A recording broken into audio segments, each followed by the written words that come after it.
This is not me. This is Zed. My name is Zed, and I'm the Mandalorian from Star Wars. He loves Star Wars costumes. So when he asked me if we could build Mandalorian armor, I said yes. All right, I've got a plan. Let's break this project down.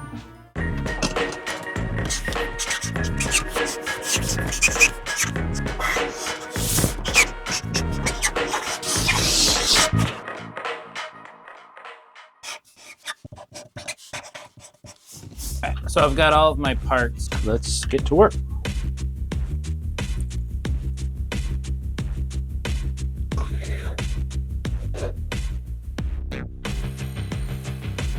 We have a helmet.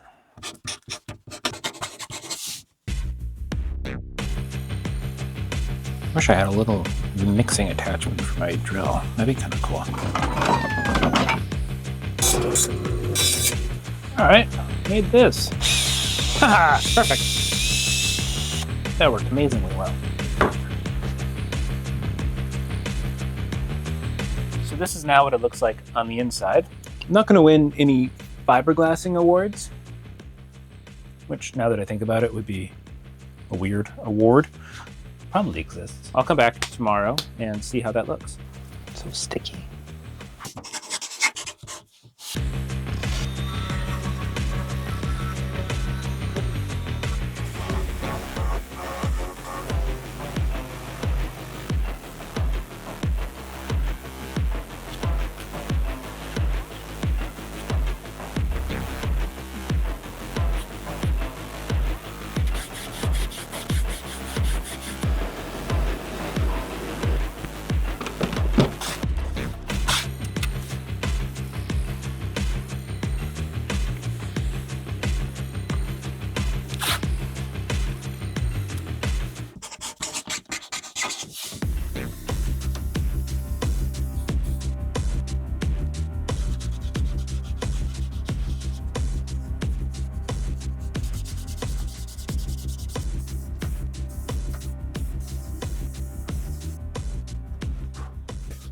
After a night of drying, the helmet is kind of looking like this. And we got something good to work with.